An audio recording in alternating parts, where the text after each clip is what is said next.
The sound of shattering glass and her brother's drunken roar sent Nora Peterson scrambling through her bedroom window into the cold Wyoming night. Her only possessions the clothes on her back and the bruises hidden beneath them. The year was 1876, and Laramie was still rough around the edges despite the railroad having brought some civilization to the territory. Nora had lived her entire 20 years in fear of Marcus, the brother who had turned into a monster after their parents died in a stagecoach accident 5 years prior. What had started as verbal cruelty had escalated into something far more dangerous, and tonight, when he had raised his fist with murder in his eyes, Nora knew she would not survive another day under his roof. Her boots hit the dusty ground, and she ran.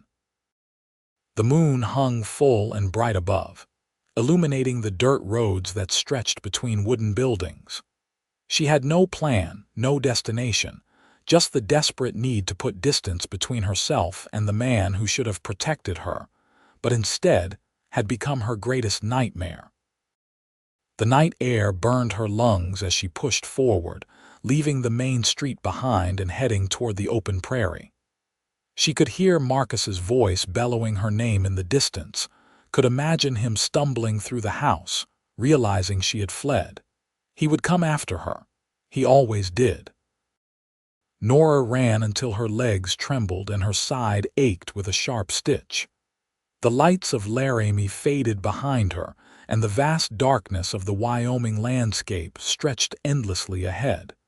She had no horse, no supplies, no money. The reality of her situation began to settle over her like a heavy blanket. She might have escaped Marcus, but she had traded one death for another.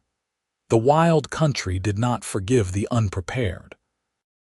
She walked through the night, keeping the North Star at her back, heading in no particular direction except away.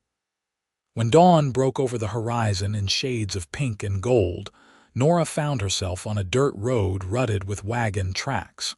Her throat was parched, her feet blistered inside her worn boots. She had not thought past the act of running, and now the consequences of that desperation loomed large. The sun climbed higher, and the temperature rose steadily. Nora had no hat, no water, no shelter from the relentless heat. She kept walking because stopping meant giving up, and she had not endured years of Marcus's cruelty only to surrender now. It was nearly noon when she saw the fence line. Sturdy posts and taut wire stretched across the landscape, marking someone's property. Beyond it, cattle grazed in the distance, and farther still she could make out buildings. A ranch. Nora knew she looked wild, desperate. Her dark hair had come loose from its pins and hung in tangled waves down her back. Her dress was torn at the hem, dusty and stained, but she had no choice. She needed water, needed help, needed sanctuary from her brother and the unforgiving land. She followed the fence line until she found a gate, then made her way up the long drive toward the ranch house. It was a solid structure of timber and stone, built to withstand the harsh Wyoming winters. A barn stood nearby, along with several outbuildings and corrals. Horses watched her approach with curious eyes, and chickens scattered from her path. The front door opened before she reached it, and a man stepped onto the porch. He was tall and broad-shouldered, somewhere in his late 20s, with sun-bronzed skin and dark hair that curled slightly at his collar. His eyes, a striking shade of blue-green, assessed her with a mixture of concern and wariness. "Help you?" His voice was deep, measured. Nora's knees buckled and she caught herself against a porch post. "Water," she managed, her voice cracking. "Please." He moved quickly for a man his size, catching her arm as her legs finally gave out. "When did you last drink?" he asked, guiding her to a bench on the porch. "Yesterday morning." He disappeared inside and returned moments later with a tin cup full of cool water. Nora drank greedily, then forced herself to slow down when he cautioned her. "Easy now. Too much too fast will make you sick. She nodded, taking smaller sips. As her immediate thirst was quenched, she became aware of how closely he was studying her. She lifted a hand self-consciously to her hair, trying to smooth the wild tangles. "I am Thomas Olsen," he said, settling onto the porch rail across from her. "This is my ranch. What are you running from?" Nora's heart stuttered. "What makes you think I am running?" His expression was not unkind, but his gaze was direct. "No supplies, no horse, walking alone in this heat. Nobody ends up on my property by accident. It is 10 miles from town." She looked down at the empty cup in her hands, weighing her options. She could lie, but what would be the point? She had nothing left to lose. "My brother." "He hurt you?" The question was simple, but the concern beneath it made Nora's throat tighten. She nodded, not trusting her voice. Thomas was quiet for a moment, then stood. "You are welcome to rest here, get some food in you. There is a spare room in the house. My housekeeper, Mrs. Chen, can help you get cleaned up." "I cannot pay you," Nora said quickly. "I have nothing. Did I ask for payment? Why would you help me?" "You do not know me." Thomas met her eyes, and she saw something in his expression that made her breath catch. Understanding, empathy, perhaps even recognition of his own past pain. Because someone should have helped you long before you ended up walking through the wilderness alone. "Come inside. You are safe here." The word safe felt foreign, impossible. Nora had not felt safe in 5 years, but the sincerity in Thomas's voice made her want to believe him. She rose on shaky legs and followed him into the ranch house. The interior was clean and well kept, with simple but sturdy furniture and windows that let in plenty of light. A Chinese woman emerged from what appeared to be the kitchen, wiping her hands on her apron. She was perhaps 50, with kind eyes and an efficient manner. "Mrs. Chen, this is." Thomas paused, glancing at Nora. "Nora Peterson," she supplied. "Miss Peterson will be staying with us for a time. She needs food, water, and a place to rest." Mrs. Chen looked Nora up and down, taking in her bedraggled state, and nodded. "Come with me, child. Let us get you sorted out." Nora followed her upstairs to a small bedroom with a real bed, a washstand, and a window overlooking the pastures. Mrs. Chen brought up a basin of warm water, clean towels, and a simple dress in a soft blue fabric. "This was mine when I was younger, Mrs. Chen said, laying the dress across the bed. "I think it will fit you well enough. Wash up, change, then come down for something to eat. You look half-starved." After Mrs. Chen left, Nora stripped off her ruined dress and washed away the dust and sweat of her flight. The warm water felt like a luxury beyond measure. She examined her reflection in the small mirror above the washstand.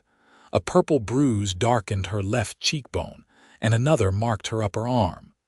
Evidence of Marcus's rage from 2 nights prior. The borrowed dress fit reasonably well, though it was slightly loose in the bodice. Nora braided her damp hair and made her way back downstairs. She found Thomas and Mrs. Chen in the kitchen, a large room with a wood-burning stove and a sturdy table. The smell of food made her stomach clench with hunger. Mrs. Chen set a plate before her laden with bacon, eggs, and fresh bread. Nora ate slowly, mindful of Thomas's earlier warning about making herself sick. He sat across from her with a cup of coffee, asking no questions, making no demands. The simple kindness of it brought tears to her eyes. "Thank you," she said when she had finished, "for all of this. I will not impose on you long. If you could perhaps spare some supplies, I can continue on my way tomorrow." "Where will you go?" Thomas asked. Nora had no answer. She had not thought that far ahead. Thomas leaned forward, his forearms resting on the table. "I have a proposal for you, Miss Peterson. I need help around the ranch. Mrs. Chen handles the house and the cooking, but there is more work than she can manage alone, especially during the busy season. I can offer you room and board, plus wages. In exchange, you help with the domestic work, the garden, maybe learn to handle some of the easier ranch tasks. It would give you time to figure out your next step without rushing back into danger. You would hire me. You do not know anything about me. I know enough. I know you have courage to run rather than endure cruelty. I know you are willing to walk into the wilderness alone rather than stay somewhere you are not safe. That tells me you have strength and determination. The rest, we can figure out as we go. Nora wanted to accept immediately, but years of learning to distrust generosity made her cautious. Why are you doing this? Thomas was quiet for a moment, his fingers tracing the rim of his coffee cup. When he spoke, his voice was low. My father was a violent man. He died when I was 17, and it was the first time I felt like I could breathe. My mother lived another year before her heart gave out, worn down from years of fear. I swore then that if I ever had the chance to help someone escape that kind of life, I would. So that is why, Miss Peterson. Because I understand. The honesty in his words, the raw pain beneath them, touched something deep in Nora's chest. Here was someone who truly understood, who had lived through his own version of her nightmare. Then I accept, she said softly. And please call me Nora.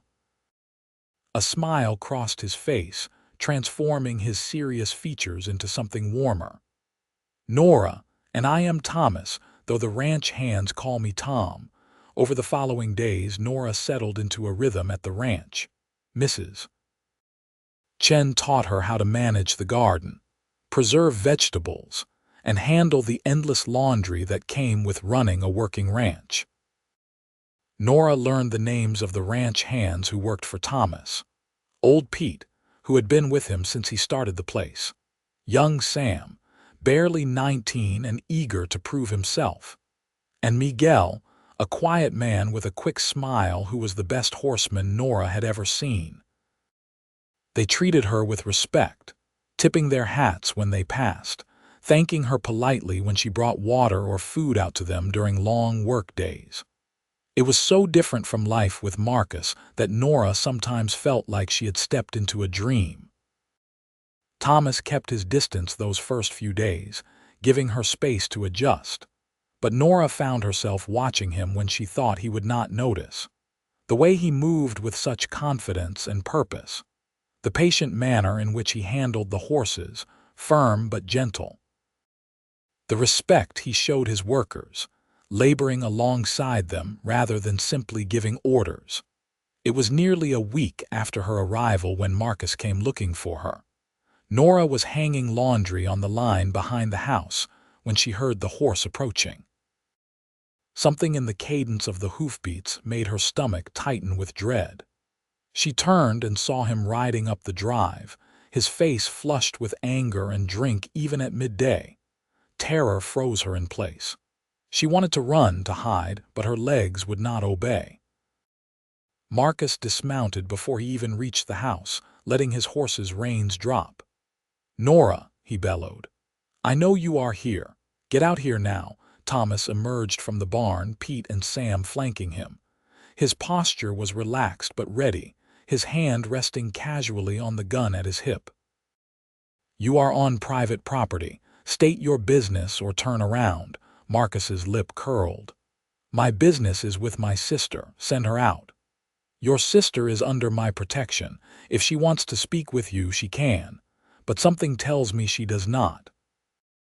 Marcus's gaze found Nora frozen by the clothesline, and his expression twisted with rage. "You ungrateful wretch! After everything I have done for you, get over here now." Nora flinched at the familiar fury in his voice, but she did not move. Thomas stepped deliberately into Marcus's line of sight, blocking his view of her. "I will say this once," Thomas said, his voice deadly calm. "Leave my property now, or I will remove you myself. She is my sister. You have no right to keep her. She is a grown woman who can make her own choices, and she chose to leave you. That should tell you everything you need to know." Marcus's hand moved toward his own gun, and everything seemed to happen at once. Thomas's weapon cleared leather with practiced speed, the barrel aimed squarely at Marcus's chest. Pete and Sam also drew their guns, a united front. "Do not be stupid," Thomas said, his tone still measured despite the tension crackling in the air. "You are outnumbered and outmatched. Go home. Sleep off whatever you have been drinking. Forget you ever had a sister." For a long moment, Marcus stood frozen, weighing his options. Nora could see the calculation in his bloodshot eyes, the battle between his rage and his sense of self-preservation. Finally, Marcus spat on the ground. "This is not over." He hauled himself back onto his horse and wheeled the animal around, kicking it into a gallop back down the drive. Nora's legs gave out, and she sank to the ground beside the laundry basket. Thomas holstered his gun and crossed to her quickly, kneeling beside her. "Are you hurt?" he asked. She shook her head, unable to speak past the fear clogging her throat. Thomas helped her to her feet, his hands gentle on her arms. "He will come back," Nora managed. "Marcus does not let go of things. He will come back, and next time he will bring others, and people will get hurt because of me." "Let me worry about that," Thomas said. "You are not responsible for his choices. You did nothing wrong. You should send me away. It is not worth the trouble." Thomas's hands tightened slightly on her arms, not painfully but firmly enough to make her look at him. "Listen to me, Nora. You are not a burden. You are not trouble. You are a person who deserves to live without fear, and I meant what I said. You are under my protection. Marcus can bring an army if he wants. He will not take you from here." The conviction in his voice made Nora want to believe him, made her want to trust that someone could truly stand between her and her brother's violence. But trust was a luxury she had learned to live without. That night, Thomas posted Pete on watch, and the following day he rode into Laramie to speak with the sheriff. When he returned, his expression was grim. "What did he say?" Nora asked, meeting him at the porch. Thomas swung down from his horse, looping the reins over the rail. "Sheriff Mason knows your brother, has arrested him twice for drunk and disorderly conduct. He said he would keep an eye on him, but unless Marcus commits a crime, there is not much he can do." "I could swear out a complaint," Nora said quietly. "For what he did to me, you could." "But are you ready for that fight?" Nora considered it.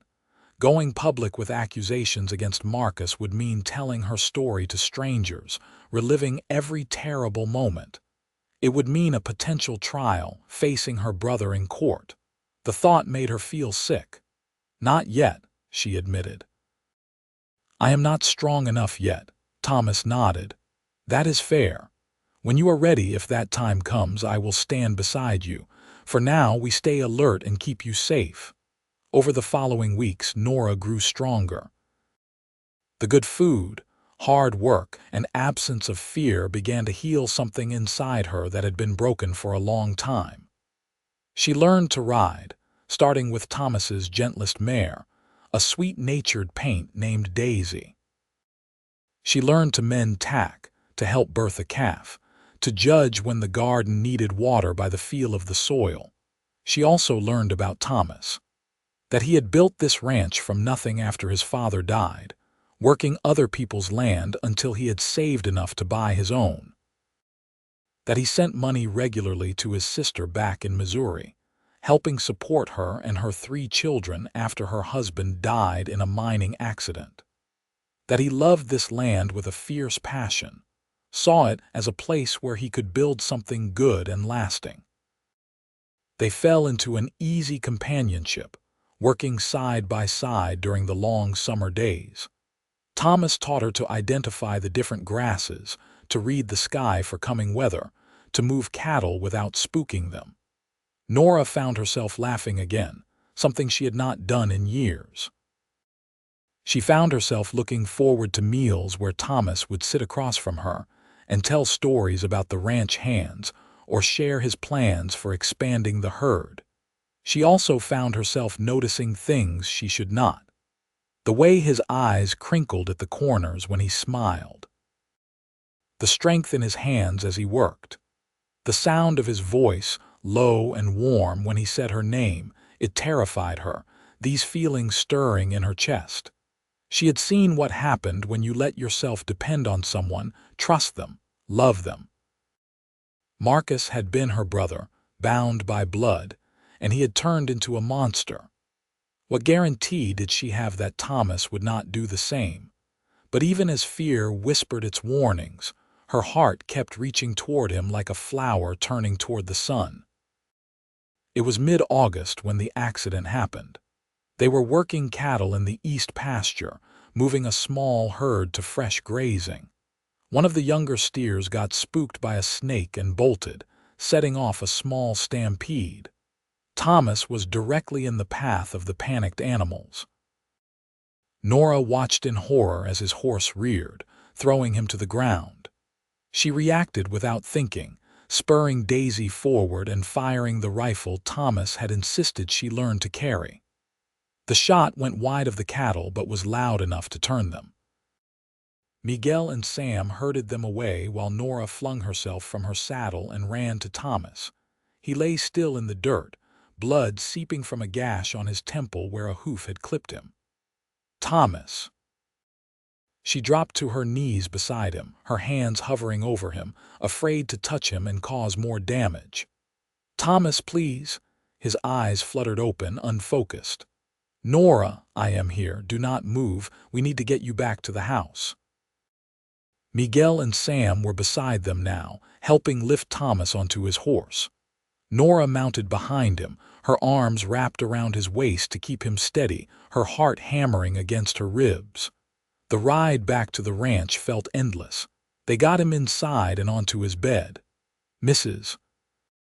Cheng cleaned the wound and declared that he would live, though he likely had a concussion. For 3 days, Nora barely left his side.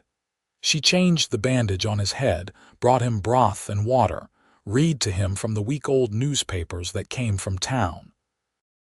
On the 4th day, he was well enough to sit up and argue about staying in bed. I have work to do, he insisted. You have ranch hands to do it, Nora countered, pushing him back against the pillows with more force than necessary. You are staying put until Mrs. Chen says otherwise. When did you get so bossy? When you decided to use your head to stop a stampede? Thomas caught her wrist as she reached to adjust his blanket. You saved my life out there, you and that quick thinking. Nora felt her face heat. Anyone would have done the same. No, they would not have. You could have been killed yourself. His thumb traced small circles on the inside of her wrist, sending shivers up her arm. Thank you. She pulled her hand away, overwhelmed by the intensity in his gaze. You are welcome. Now rest. But she could not escape him, could not escape the growing feelings that seemed to expand inside her chest with every passing day. She found herself inventing excuses to check on him, to sit beside his bed and talk about nothing in particular. He seemed content to have her there, and the conversations flowed easily between them. Tell me about before, Thomas said one evening as the sun set outside his window. Before your parents died, what were you like? Nora thought back to that different life, the girl she had been. Happy, I suppose. My mother taught me to read and write. My father let me help in his store. We had a good life. Simple but good. I thought Marcus was wonderful. He was 6 years older than me, and he always looked out for me. Protected me from bullies, taught me to ride, brought me peppermints from the general store. What changed him? The drink, mostly. He started after the funeral and never stopped. It brought out something mean in him. Or maybe it was always there and the alcohol just removed the mask. I will never know. Thomas reached for her hand, and this time Nora did not pull away. You deserved better. I have better now, she said softly. I have this place, Mrs. Chen, the ranch hands, I have you. The words hung in the air between them, heavy with meaning. Thomas's fingers tightened around hers. "Nora, I need to tell you something," her heart stuttered. "What?" "These past months with you here, they have been the best of my life. You make this place feel like a home instead of just a ranch. You make me want things I thought I would never have. A family, a future, someone to share it all with." Nora could barely breathe. "Thomas, let me finish. I know you have been through hell. I know trust does not come easy after what Marcus put you through. I am not asking you to rush into anything. But I need you to know that I have feelings for you, deep feelings. And if you ever think you might feel the same way, I would consider myself the luckiest man in Wyoming."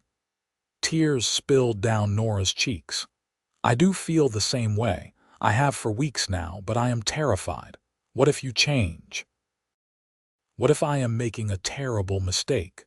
Thomas sat up despite his injury, cupping her face gently in his hands. "I cannot promise I will never make mistakes. I am human and I will mess up. But I can promise that I will never raise a hand to you in anger. I will never make you afraid. I will spend every day trying to be worthy of your trust. That is the best I can offer." "It is enough," Nora whispered. "It is more than enough." He kissed her then, soft and careful, as though she were something precious. Nora had never been kissed before, had never imagined her first kiss would feel like coming home.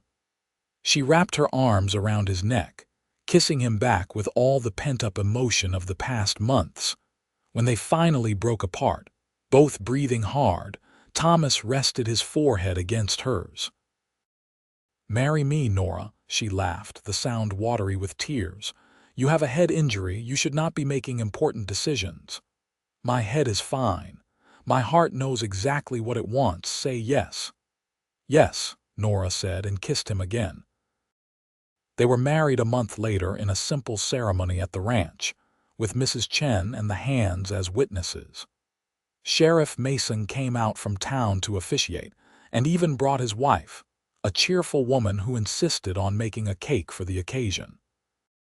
Marcus did not appear, though Thomas had extra men on watch just in case.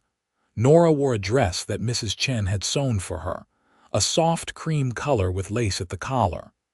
Thomas wore his best suit, looking handsomer than should be legal.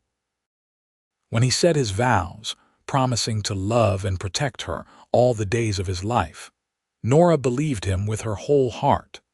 Their wedding night was tender and sweet, Thomas taking his time to show Nora that physical intimacy could be gentle and beautiful.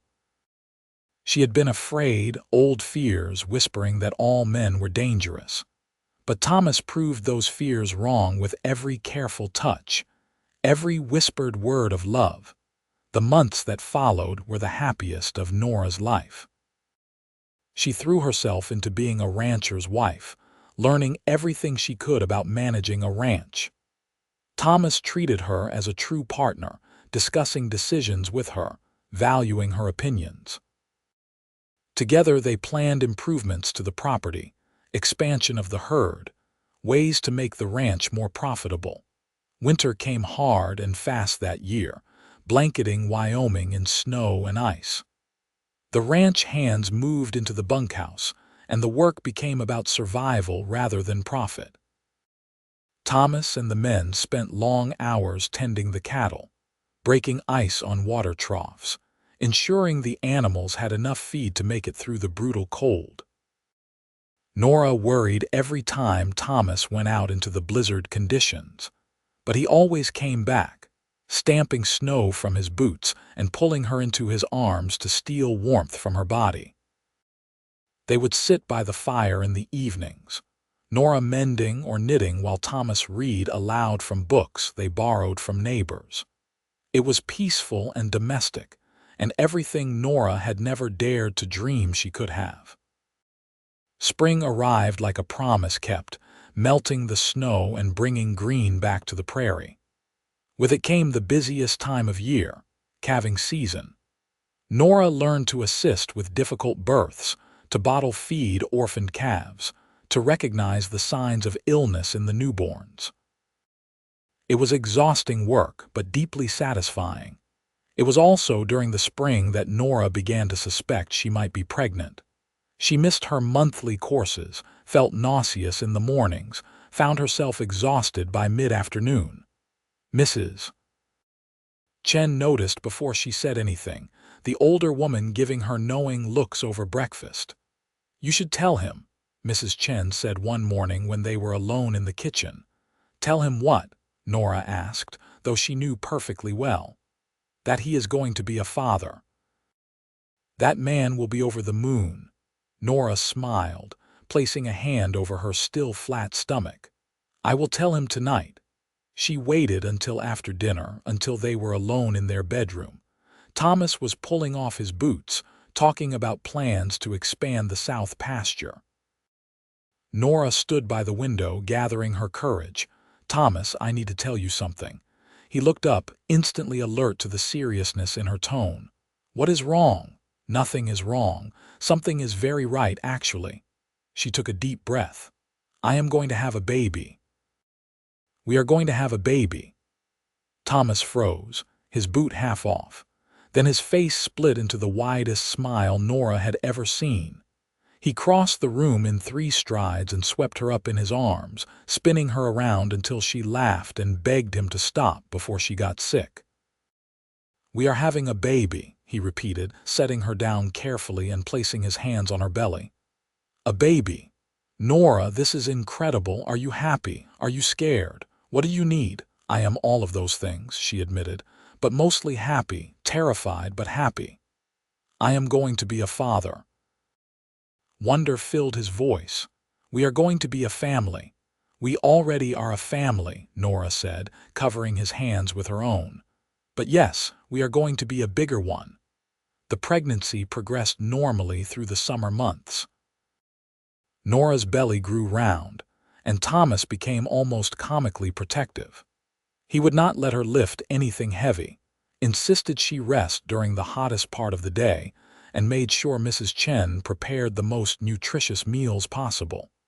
It was late July when Marcus appeared again. Nora was in the garden, picking tomatoes in the early morning cool before the heat became unbearable. She heard a horse approach and straightened, shading her eyes against the rising sun. Her blood rang cold when she recognized her brother. Marcus looked worse than the last time she had seen him. Thinner, more haggard, with the dissipated look of a serious drinker. But his eyes were clear today, and something in his expression was different. Less rage, more desperation. "Nora," he said, dismounting slowly, "I need to talk to you." She placed a protective hand over her pregnant belly, backing toward the house. "Thomas," she called out. Marcus held up his hands. "I am not here to cause trouble, I swear it. I just need to talk to you. Please." Thomas emerged from the barn at a run, gun already drawn. He positioned himself between Nora and Marcus. "I told you to stay away. I know what I did, what I became. I am not asking for forgiveness. I do not deserve it." Marcus's voice cracked. "But I need to say something, and then I will go. I will leave Wyoming if that is what you want. I will never bother you again." Thomas glanced back at Nora. She nodded slowly, and he lowered his gun slightly, though he did not holster it. Marcus looked at Nora, and she saw tears on his weathered face. "I was not always a monster. You remember that, do not you? Before the drink. Before everything went to hell." "I remember," Nora said quietly. "I loved you. You were my little sister, and I loved you. Then everything went dark after Mom and Dad died, and I could not find my way back. I let the anger and the pain turn me into someone I do not even recognize. Someone who hurt the one person I should have protected." His voice broke. "I am so sorry, Nora, for all of it. For every bruise, every cruel word, every time I made you afraid. You deserved so much better." Nora felt tears on her own cheeks. This broken man before her bore little resemblance to the monster who had terrorized her, or the beloved brother from her childhood. He was something in between, someone trying desperately to find redemption. "Why now?" she asked. "Why come here now?" Because I woke up a week ago in my own vomit on the floor, and I realized that if I kept going the way I was going, I would be dead by winter. And I could not die without at least trying to apologize, without trying to make you understand that what happened was not your fault. None of it was your fault. Thomas spoke then, his voice measured. Words are cheap, Peterson. What are you going to do differently? I sold the house. Used the money to pay off my debts and book passage east. I have a cousin in Pennsylvania who runs a lumber mill. He offered me work if I show up sober. I am leaving tomorrow. Marcus met Nora's eyes. I am not asking you to forgive me. I know I do not deserve it, but I wanted you to know that you were right to run. You were right to build a new life without me in it. And I hope that whatever happens, wherever you go, you find all the happiness I stole from you. He turned back to his horse, and Nora surprised herself by calling out, Marcus, wait. He turned back, hope and fear warring on his face. Nora walked forward, past Thomas's protective stance, until she stood directly in front of her brother. She looked at this man who had shaped so much of her pain, who had driven her into the wilderness and, inadvertently, into the arms of the man she loved. I cannot forgive you. Not yet. Maybe not ever. But I can let go of the hate I have been carrying. It has been eating at me, and I do not want to carry it anymore. So I am choosing to let it go for my sake, not yours. Marcus nodded, more tears streaming down his face. That is more than I deserve, thank you. Go to Pennsylvania. Stay sober. Build a better life. And if you ever find yourself wanting to pick up a bottle again, remember this moment. Remember that you have a sister in Wyoming who wishes you well, even though she never wants to see you again. I will remember. Marcus mounted his horse, pausing to look down at her one last time. For what it is worth, he seems like a good man. I am glad you found someone who treats you right. Then he was gone, riding back down the drive and out of her life. Thomas came to stand beside Nora, wrapping an arm around her shoulders. Are you all right? I think I will be, she said, leaning into his strength. It is strange. I spent so long hating him, fearing him, and now all I feel is sad. Sad for what we could have been if things had been different. You are allowed to feel sad for what you lost, even while being grateful for what you found. Nora turned in his arms, looking up at the man who had saved her in every way that mattered. I found everything with you. A home, a family, a future, love. He kissed her forehead gently. We found each other. Best day of my life when you walked up that drive looking half dead and completely terrified. That was the best day of your life. It was the day everything changed, the day my house became a home. So yes, definitely the best day. Their daughter was born in late October, a squalling red-faced bundle with dark hair and her father's eyes. Thomas cried when he held her for the first time, his big hands cradling her tiny body with infinite gentleness. They named her Sarah, after Thomas's mother. The first year of Sarah's life was a blur of sleepless nights and endless wonder. Nora had never known she could love something so fiercely, so completely. Thomas proved to be a devoted father, walking the floor with Sarah when she was fussy, changing diapers without complaint, singing off key lullabies that somehow always worked. The ranch continued to prosper. With Nora's business sense and Thomas's ranching skills, they built something truly impressive. They added more land, diversified their livestock, even started raising horses for sale. Other ranchers began to respect Thomas not just as a neighbor, but as a leader in the community.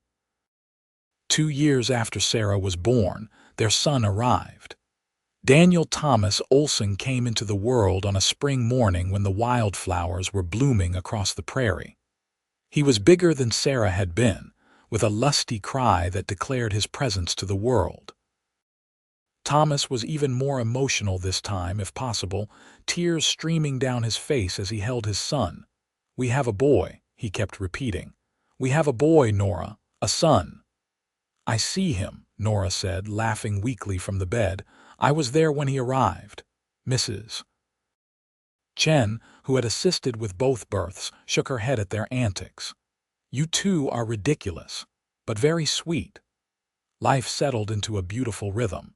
The children grew, the ranch thrived, and Nora's happiness felt solid and real in a way she had never experienced before.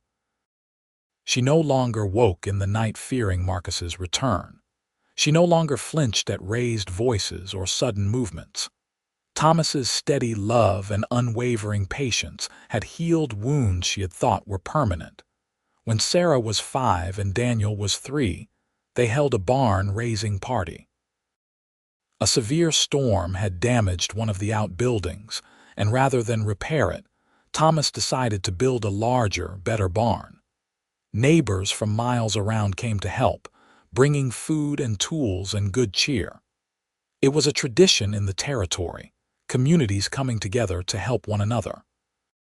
Nora spent the day cooking and visiting with the other women, watching Thomas work alongside the other men.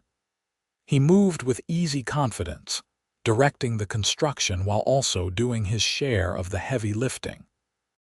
Sarah and Daniel played with the other children, their laughter ringing across the yard. That evening, after the work was done and most of the guests had gone home, Nora and Thomas stood together looking at the new barn. Sarah was asleep on Thomas's shoulder, and Daniel held tight to Nora's hand. "We built something good here," Thomas said quietly. "Something lasting." "We did," Nora agreed, "and it keeps getting better."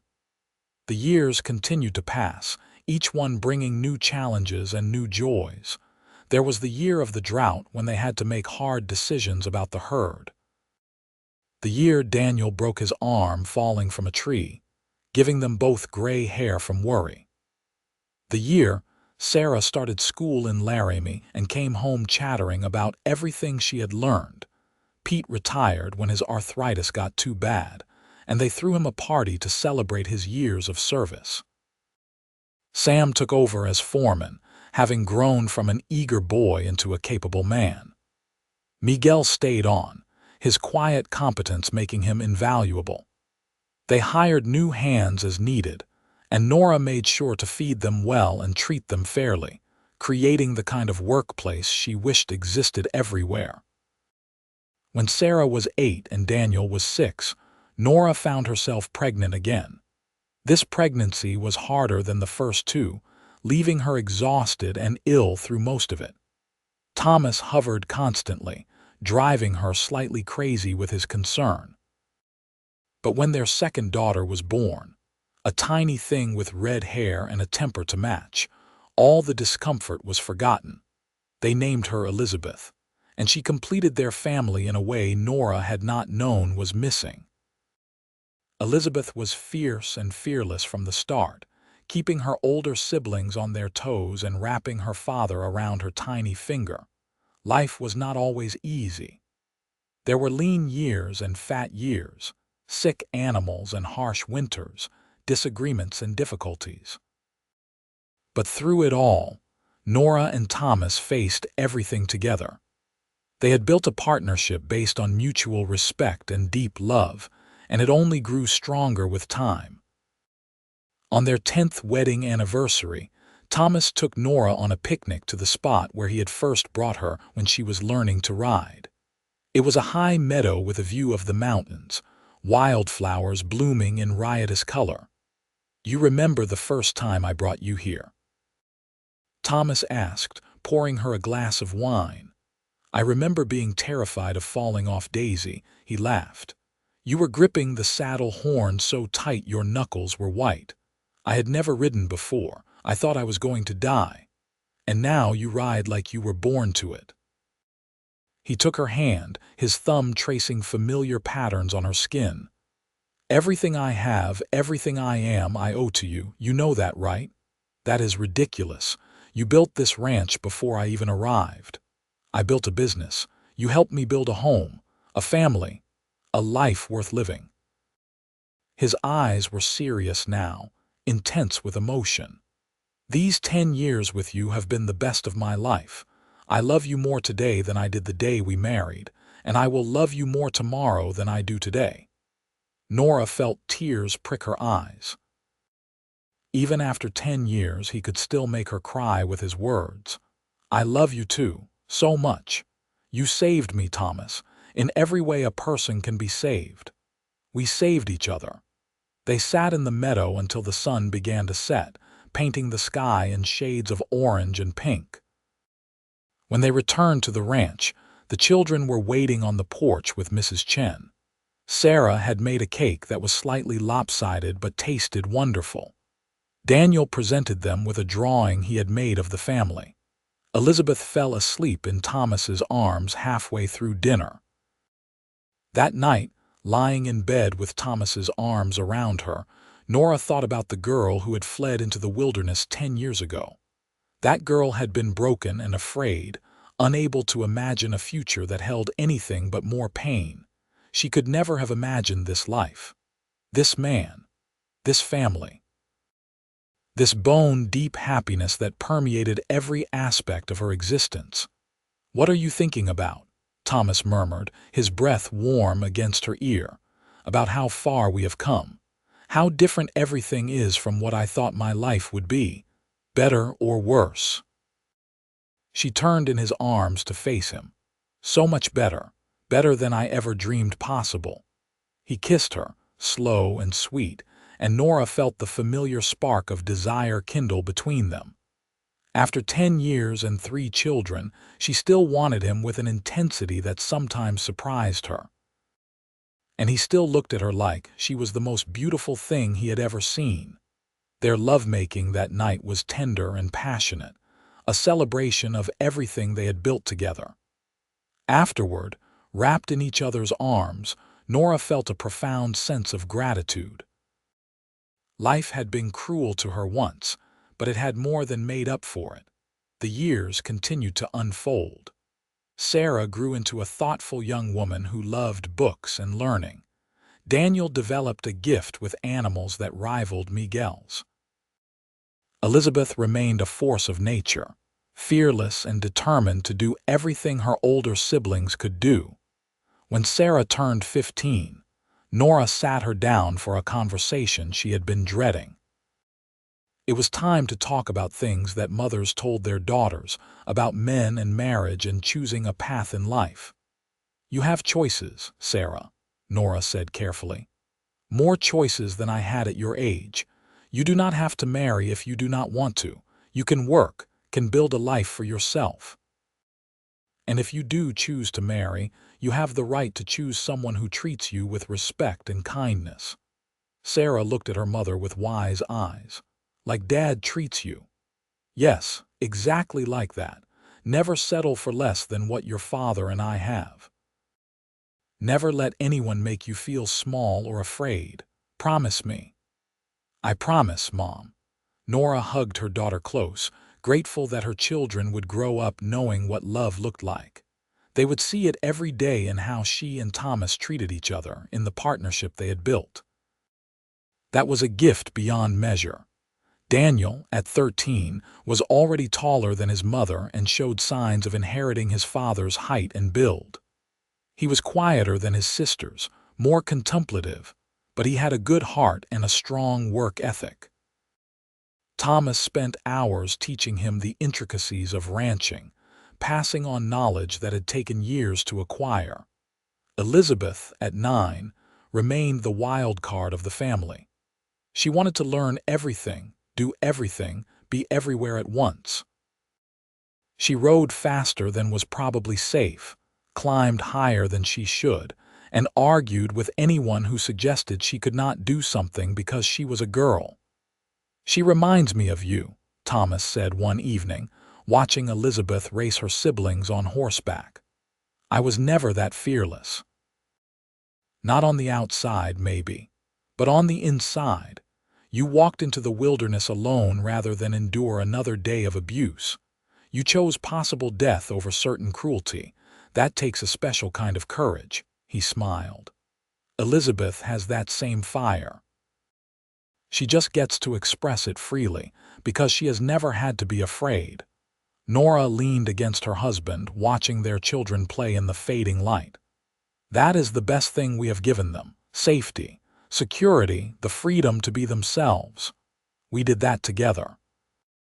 We did everything together. More years passed. The children continued to grow, the ranch continued to thrive, and Nora and Thomas grew older together with grace and gratitude. They added grandchildren to their family as Sarah married a kind young man who taught school in Laramie. Daniel fell in love with a rancher's daughter from the neighboring property, combining their family's land through marriage. Even Elizabeth eventually settled down, though not until she had spent several years working as a horse trader and making a name for herself. On their 25th wedding anniversary, Nora and Thomas renewed their vows in a ceremony attended by their children, grandchildren, friends, and neighbors. Standing before the same justice of the peace who had married them originally, Nora felt the weight of all those years, all those memories, all that love. I, Thomas Olsen, promise to continue loving you with everything I have for as long as I draw breath, Thomas said, his voice rough with emotion. His hair was silver now, his face lined, but his eyes held the same warmth and devotion they always had. I, Nora Olsen, promise the same, she replied. To love you, to stand with you, to build this life with you for all the years we have left. They kissed to applause and cheers, and Nora felt 16 again, felt like the young woman who had taken a leap of faith on a rancher who offered her shelter and ended up giving her the world. The party that followed was joyous and loud, full of music and dancing and laughter.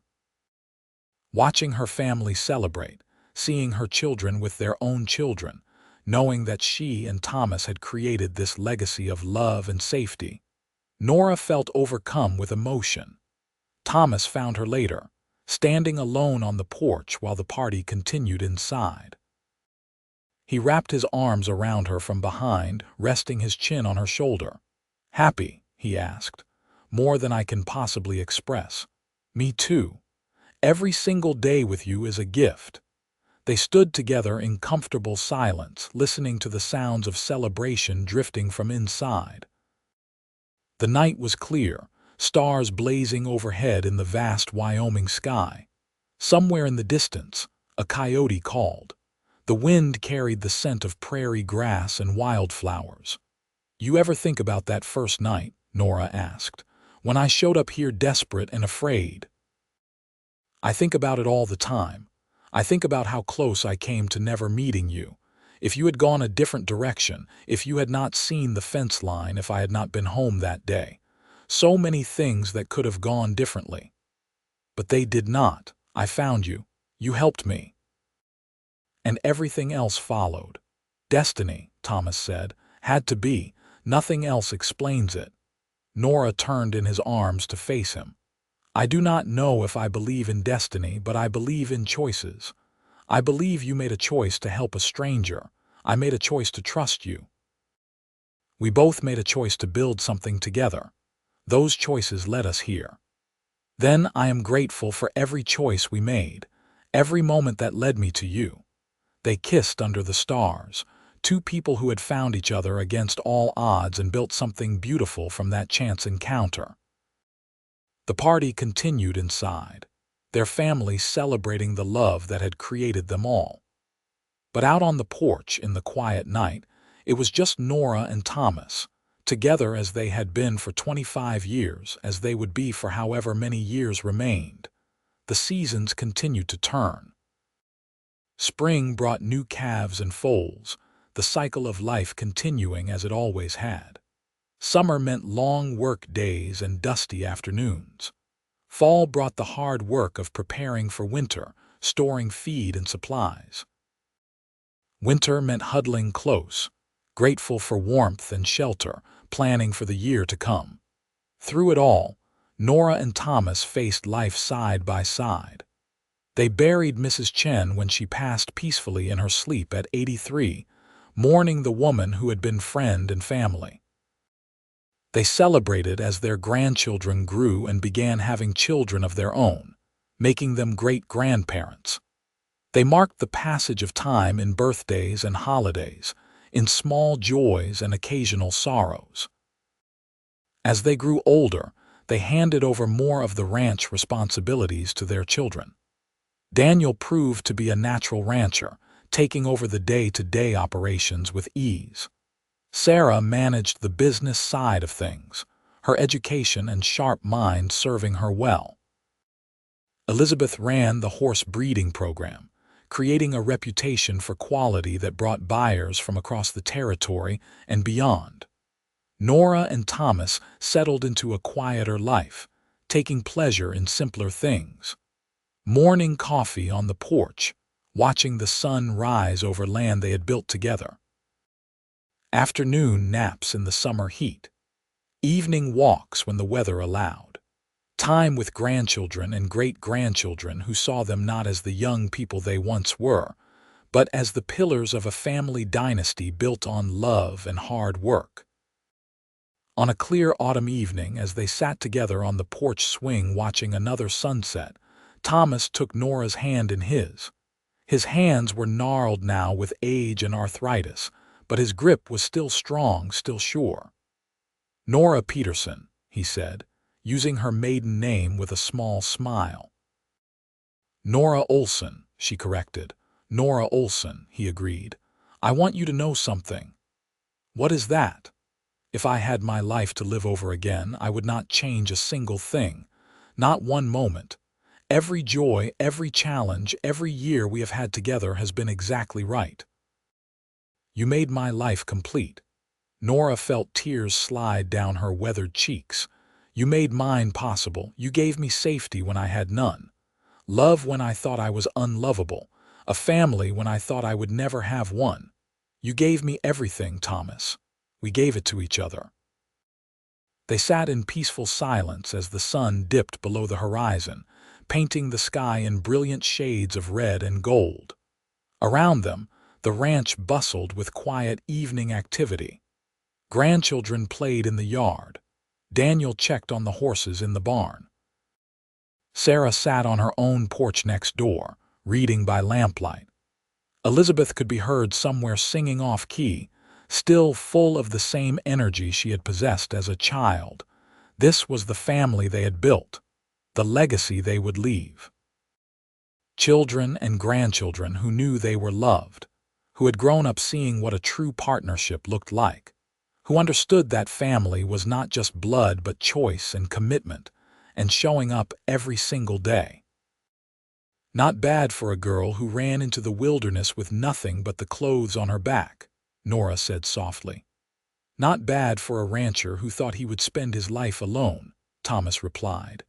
They rocked gently on the swing, hands intertwined, hearts full. The stars began to emerge overhead, the same stars that had witnessed their first kiss, their wedding vows, every significant moment of their life together. The wind whispered through the grass, carrying with it the promise of another day, another season, another year together.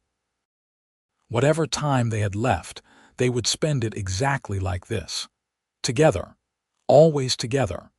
The runaway and the rancher who had saved each other and built a love story for the ages. A story that would be told by their descendants for generations to come. A testament to the power of choosing kindness, choosing trust, choosing love. As night fell completely over the Wyoming prairie, Nora and Thomas remained on their porch swing, two souls who had found each other in the darkness and created light enough to last a lifetime. Their story was not one of grand gestures or dramatic declarations, but of steady devotion, daily kindness, and a love that grew deeper with every passing year. It was, quite simply, everything.